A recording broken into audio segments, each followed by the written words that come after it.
आला श्रावण श्रावण दारी हिरवाईचं तोरण। व्रतवैकल्याचा हा श्रावण गोकुळच्या श्रीखंड आणि बासुंदीने आणखी मधुर करूया। तर लोकसभेच्या निवडणुकीच्या निमित्तानं देशपातळीवरची विषय होते। त्यावेळेच्या निवडणुकीमध्ये काही जी महाविकास आघाडी होती त्यांनी काही आपले चुकीचे संदर्भ आपल्या समोर ठेवले होते आणि म्हणून लोकसभेच्या निवडणुकीच्या निमित्तानं महायुती जर या देशामध्ये सत्तेवर आली तर कदाचित संविधान बदलतील काय अशा पद्धतीची एक शंका त्यावेळेच्या काळामध्ये उपस्थित केली गेली। कदाचित काही अल्पसंख्याक समाजाला या देशातून बाहेर जायला लागेल का काय अशा पद्धतीचं वातावरण निर्माण होतंय का काय अशा पद्धतीची शंका त्या काळामध्ये निर्माण झाली आणि मग थोडं फार मताधिक्य कमी झालं। पण आज मला इथे आल्यानंतर शामराव आनंद वाटला। खरं म्हटलं तर दलित समाज हा मंडिक साहेबांचा असेल, मुस्लिम साहेबांचा असेल, तुमचा आपल्या सगळ्यांचाच असेल, अतिशय जिव्हाळ्यानं दलित आहे अल्पसंख्याक असा विचार आपण कधी केला नाही।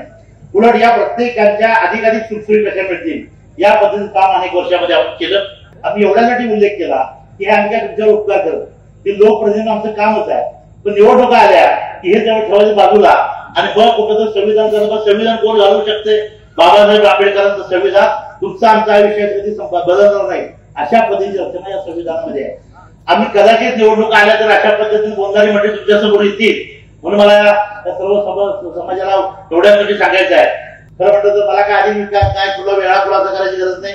महायुतीचा मी प्रमुख घटक आहे तेव्हा मी यांच्यावर आहे त्यांच्यावर आहे मुश्रीफ साहेब मला काय सांगायची गरज नाही आणि मला एवढ्या निमित्ताने एवढंच सांगायचं आहे। या सगळ्या निवडणुकीच्या पार्श्वभूमीवर 20 तारखेला महायुतीचा मेळावा कोल्हापूर या महायुतीच्या मेळाव्याला राज्याचे सर्व प्रमुख नेते मंडळी तिथे येणार आहे आणि या सगळ्या मेळाव्याला सुद्धा प्रचंड शक्तीनं ताकदीनं आपण उपस्थित राहावं एवढी विनंती करतो।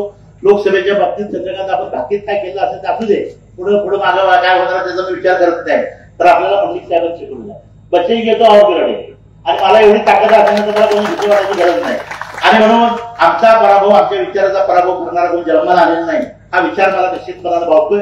कागल तालुक्यातली 72 मंडळी ज्या पद्धतीने बिद्री गावामध्ये ज्या पद्धतीने लहान लहान गावामध्ये आपली पाठराखण करतात त्याच पद्धतीने पुढच्या काळामध्ये सुद्धा कागल तालुका हा महाराष्ट्रातला सर्वोत्कृष्ट तालुका करण्याचं ध्येय ते मुश्रीफ साहेबांनी घेतलेलं आम्ही सगळ्यांनी घेतलेलं आहे। त्याच ध्येयानं पुढच्या काळामध्ये आपण काम करायचं आहे आणि त्या सगळ्याला आपली साथ असावी एवढी नम्र विनंती या निमित्तानं करतो।